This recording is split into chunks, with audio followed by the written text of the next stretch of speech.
Hello, I'm Dr. Sanjay Gupta. I'm the Chief Medical Correspondent for CNN. And you might have seen me at some point over the last several months reporting on COVID-19. I have to tell you, it's been a remarkable time, and I don't think there's a single person anywhere on the planet who has not been affected by this pandemic in some ways. It's been tragic. At times it's been mind-boggling. And yet there are also stories of people who are rising up, doing the right thing, even though they didn't have to. Doing the right thing to help someone else, even a stranger. Doing the right thing even when no one else was looking. It's part of the reason I wanted to join you tonight, because CURE is one of those organizations. I've known of CURE for a long time. Even though I'm a reporter, I'm also a neurosurgeon. I've seen firsthand the impact that epilepsy has had on people's lives and their families and their whole community. You know, while we're in the midst of a pandemic, it doesn't mean that diseases like epilepsy simply go away. They are still there, and the research to learn more about what happens to the brain and body in those with epilepsy and how to best care for people is more important than it's ever been. I have to tell you, if there's one thing that this pandemic has reminded me of is it's that science is more important than ever. It's what we have turned to when we need answers, when we need a cure, when we need a way out. Science is what we can count on. And that's why we are all here, because CURE continues to fight to make that science possible. Everything about research is harder now with limited time in the lab and more safety protocols to follow and additional funds that are needed for the extra equipment. But I promise you this, it is worth it. Years ago, I met a little girl with intractable epilepsy. Her name was Charlotte Figge.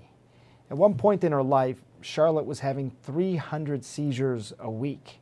Her mom, Paige, told me that she would just hold Charlotte and her little baby Bjorn and just constantly feel her seize, not knowing if she would survive or she would simply stop moving.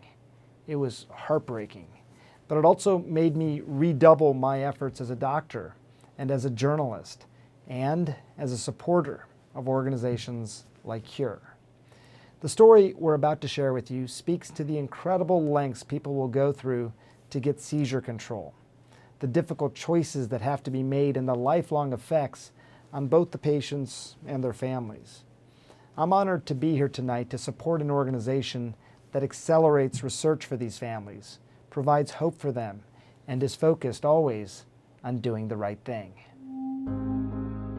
Julie is 3.5 years older than me. Her first seizure was a few weeks before I was born, and I didn't really understand what it meant until I saw her first seizure when I was about 4. And my dad was holding my sister as on the ground as she was shaking, convulsing, and I was just standing there in just complete shock, didn't know what was going on. As the years progressed, so did Julie's epilepsy, and they started putting on her all these different medications, and she was just drugged up the whole time. She's been through 3 brain surgeries.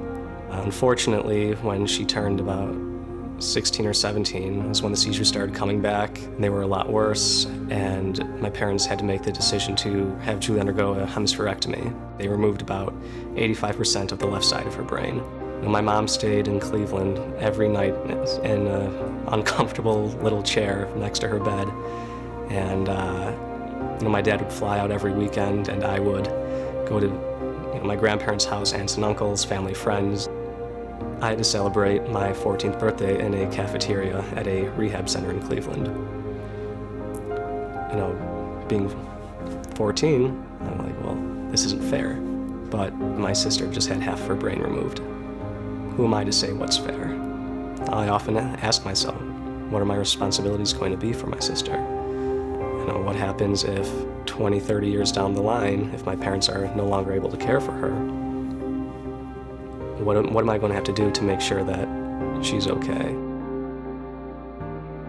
Seeing everything that my sister has been through with all the medication, all the therapy, all the surgeries, all the pain that she's had to endure, I want to do anything I can to make sure nobody else loses somebody the way we might have lost Julie.